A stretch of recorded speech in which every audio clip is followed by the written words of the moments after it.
La gran mezquita de Córdoba es un concierto de la vista, nacida de un sueño y de una nostalgia, la del último de los príncipes omeyas. Con esta mezquita, el 785, comenzó el arte hispano-musulmán. Con ella se creó un nuevo tipo de espacio, sobre todo por la forma de los elementos que le dan ritmo. El hecho de hacer ascender y de mantener elevadas las masas por una estructura inferior más débil, nos da la impresión física de una respiración, de una elevación y de una expansión. Este sentimiento se refuerza por el hecho de que los arcos superiores son de medio punto y los inferiores son de herradura. Es un círculo que se dilata como un globo que se inflara en su ascensión. Una concepción así, sin precedente en la historia de la arquitectura o la ingeniería y nunca vuelta a adoptar después de Córdoba, constituye un desafío a las leyes del equilibrio, porque el peso mayor está arriba, en lo alto, y sus arcos reposan sobre los reducidos capiteles de las columnas, frágiles en relación con la enorme carga que sustentan. La solución técnica, como es normal dentro de la perspectiva islámica, está subordinada a consideraciones de tipo simbólico. No se trata de realizar una proeza arquitectónica, sino de crear un espacio de un nuevo tipo, acorde con las necesidades de un lugar destinado a acoger una gran asamblea de creyentes reunidos para orar conjuntamente. Este espacio es un espacio sin fronteras. El bosque de estas 1100 columnas de mármol, de dominante gris, pero con vetas de rojo oscuro y de verde marino, tiene cerca de nuestros ojos los destellos de la aurora, para pasar insensiblemente en la lejanía al dominante azul que tiene la noche. El conjunto de los arcos superiores despliega, por encima de nuestras cabezas, a pesar de su densidad, un auténtico encaje de piedra, en el que surgen infinidad de arabescos, de diseño siempre distinto, siguiéndonos en nuestra marcha por el desplazamiento de planos y el entrecruzarse de arcos y curvas. No podemos sentirnos nunca perdidos en este bosque encantado, aunque apenas percibamos sus límites, que se disuelven en la profusión de los fustes de las columnas o en el frondoso palmeral de los arcos, que nos impiden recordar que existe un techo.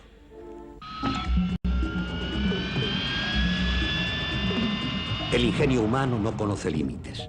Su habilidad ha destruido casi todas las barreras y limitaciones físicas.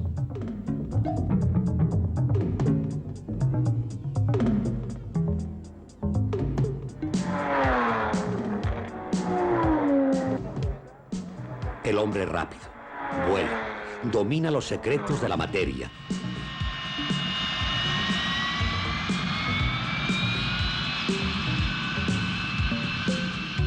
Ha realizado todos sus sueños.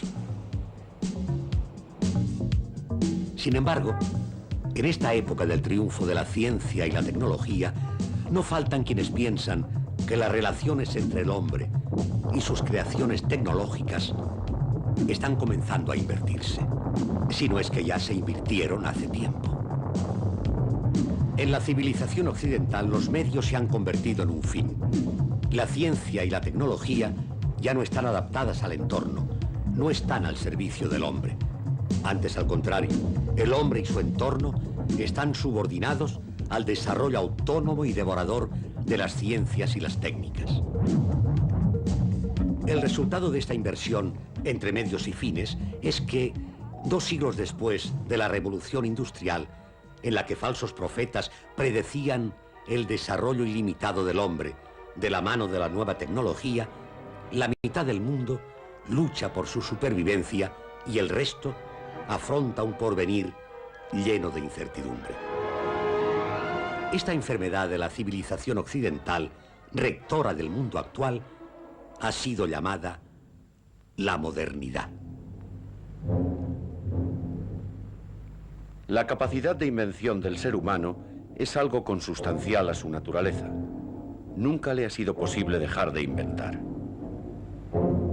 El célebre árbol de la ciencia del bien y del mal, causa de la expulsión del hombre del paraíso, podría quizás ser llamado sin más el árbol de la ciencia.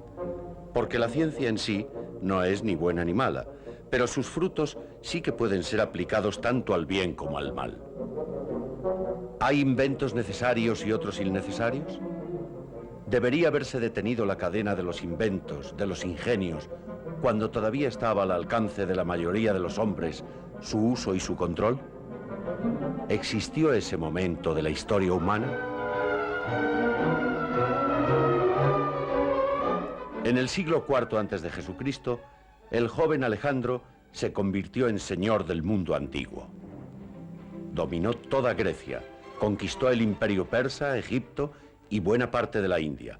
Era considerado como un semidios. La breve pero intensa carrera de Alejandro tuvo una gran importancia para el desarrollo de la ciencia universal. Decidió crear una nueva capital para su recién inaugurado imperio universal. Reuniría en ella todo el prestigio de las armas, el comercio y la sabiduría. Se llamaría Alejandría y estaría situada en Egipto, a orillas del Mediterráneo. Pero Alejandro murió antes de ver terminada su ciudad.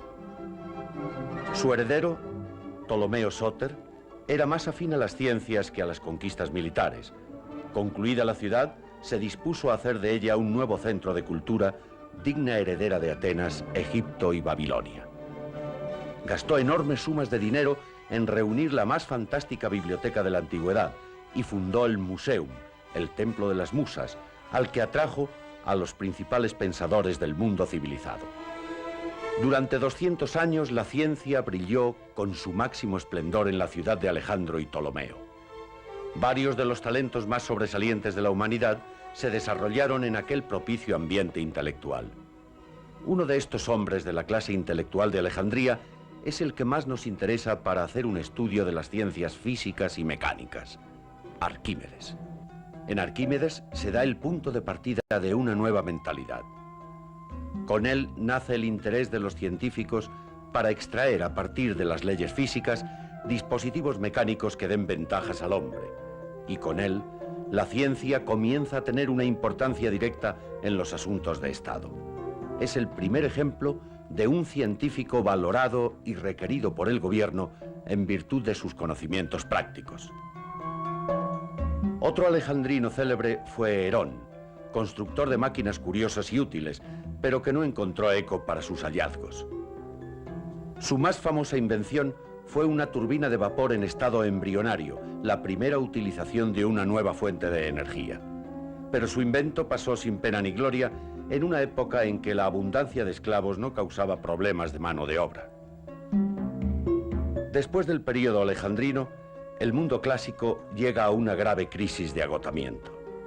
Multitud de causas se dieron cita para que aquel sistema antaño brillante y vigoroso se disolviera por falta de estímulos.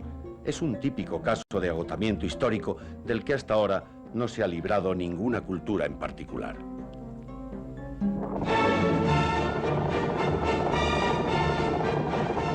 Pero también ha sido una constante en la historia que cuando una cultura declina, otro pueblo más joven y vigoroso aparece en el horizonte lleno de energías.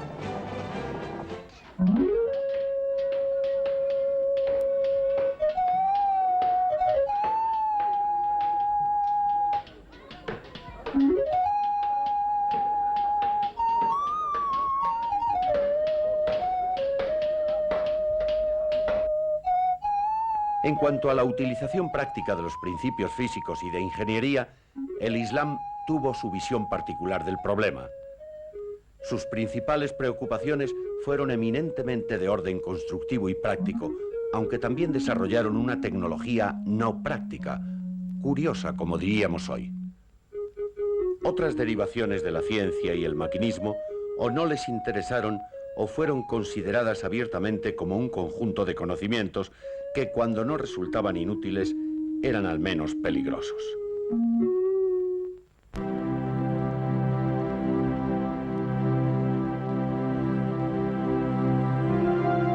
Excepto en ciertas regiones del Islam, el agua era escasa en el resto.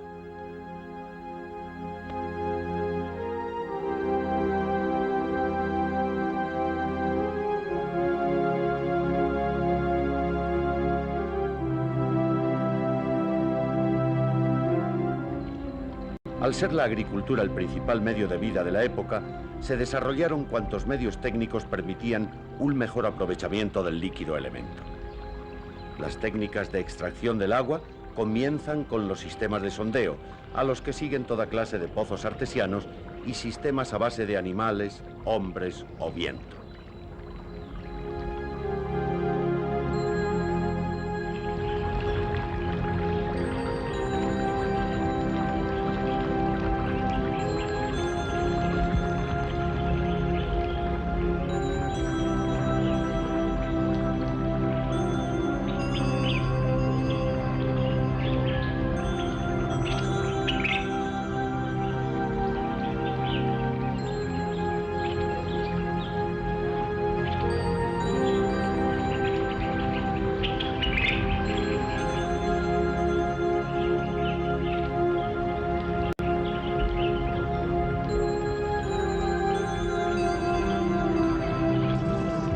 Se construyen canales, diques y represas para conseguir embalses y pantanos.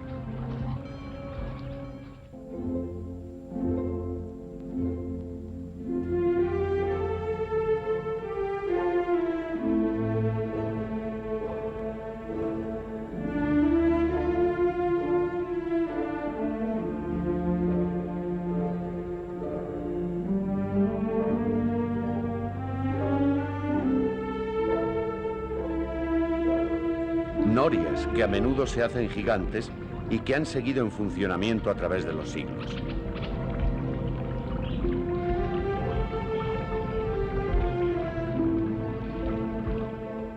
El hombro curvado, inclinado hacia la tierra, abreva el polvo con lluvia de perlas.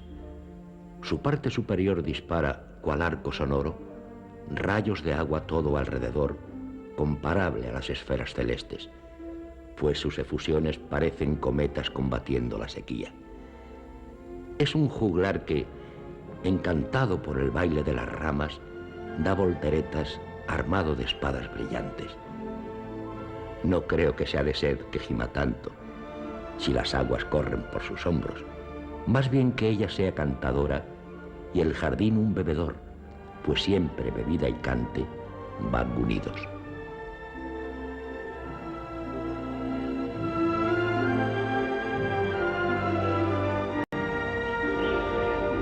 En el Tigris existió una extensa red de canales artificiales de navegación, de los que el más famoso fue el canal Isa, de 65 kilómetros de recorrido, que llegaba desde el río Éufrates hasta Bagdad.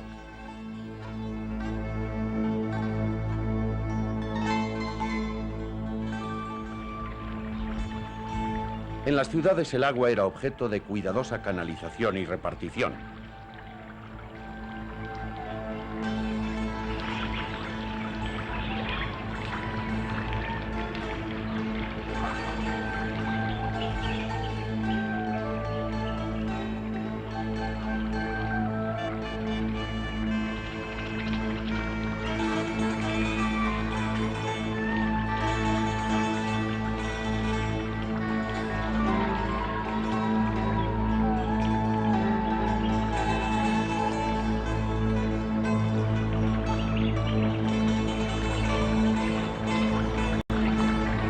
En el siglo XVI, el ingeniero italiano Geranello Turriano estudia los trabajos hidráulicos de los musulmanes en Toledo. La tecnología árabe, basada en la presión del aire y del agua aplicada a fuentes, molinos y elevadores de agua, forman la base de los estudios de Torricelli.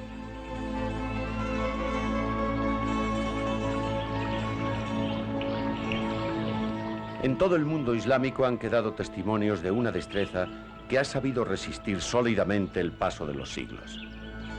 Otros conocimientos de física e ingeniería tienen su aplicación en las diversas industrias características de los antiguos países islámicos, como la industria del papel, introducido en Occidente por los árabes. Fueron famosas las fábricas de papel de Samarcanda y Jorazán. También fueron importantes las industrias del jabón y del azúcar de caña.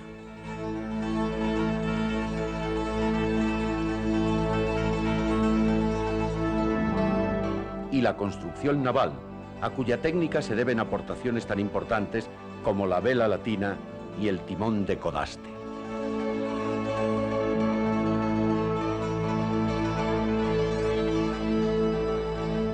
El mundo árabe musulmán disponía de importantes recursos mineros. Sus principales zonas de explotación eran el Magreb, España y sobre todo Persia.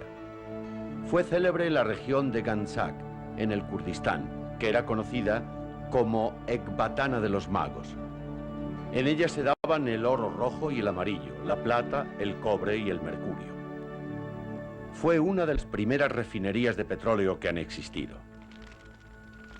Existían hornos de fundición en Jorasán, donde se llegaron a fabricar puertas de hierro de hasta 5 toneladas.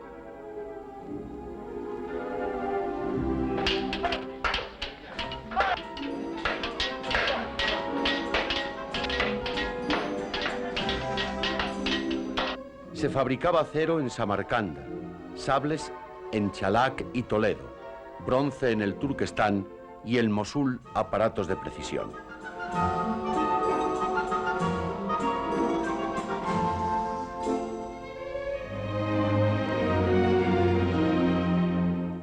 Además de estos aspectos industriales, se prestaba también atención al estudio de las leyes físicas que los posibilitaban.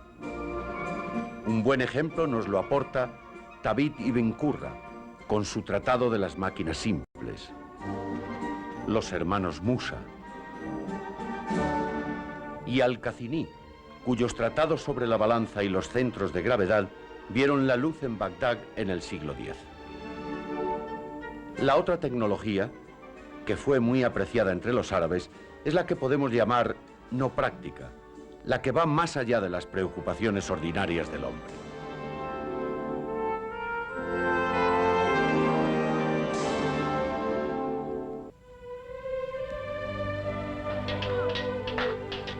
La civilización musulmana tenía los conocimientos para poder construir complicadas máquinas, al estilo de los antiguos alejandrinos. Pero su desconfianza hacia el maquinismo como algo que no está en armonía con el ambiente natural hizo que se consideraran los dispositivos automáticos más como objeto de entretenimiento que como vía de evolución científica.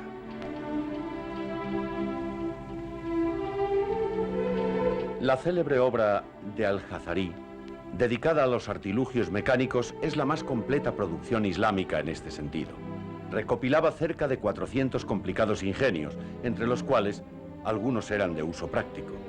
En este tipo de tratados aparecen ingeniosos surtidores, aparatos hidráulicos, curiosos autómatas e instrumentos musicales automáticos. La mayoría de ellos no pasaron de ser objetos de distracción en las distintas cortes del Islam, porque la mentalidad musulmana consideraba peligroso desarrollar excesivamente la tecnología basada en el uso de metales o de fuego. Al igual que los chinos, que inventaron la pólvora pero nunca la utilizaron con fines violentos, los árabes antepusieron la armonía con la naturaleza a un excesivo desarrollo técnico que podía acabar volviéndose contra el hombre.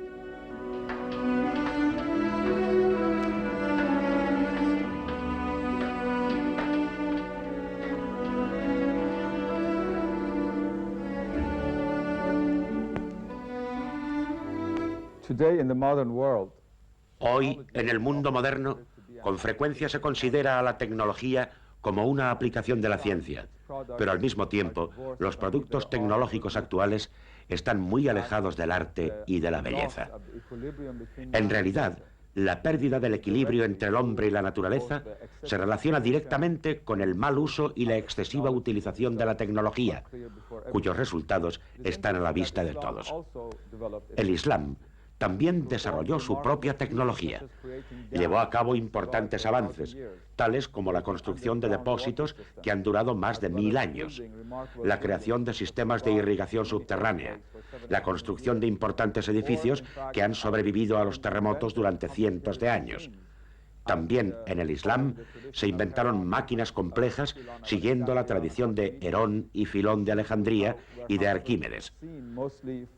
Pero estas máquinas se concebían y construían principalmente para el entretenimiento, más que para un uso de tipo económico que destruye la relación inmediata entre el hombre y las fuerzas de la naturaleza.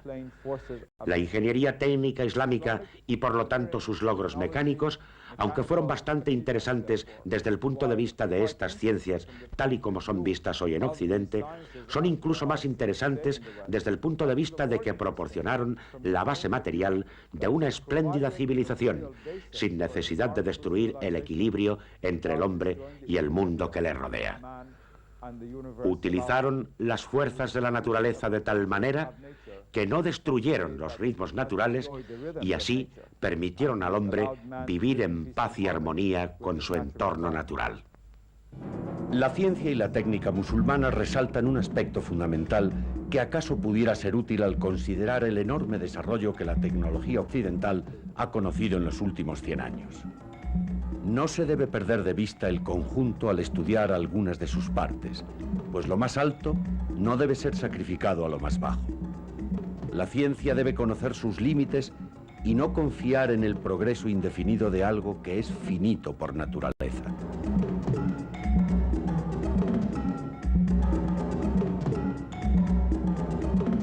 Desde esta perspectiva se expresaba el poeta del siglo XVI, Abd al-Rahman al-Jami, cuando en uno de sus versos nos confesaba: he perdido mi intelecto, alma, religión y corazón para conocer un átomo perfectamente. Pero nadie puede conocer el átomo en su totalidad.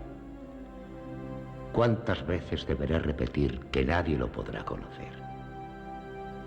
Así pues, adiós.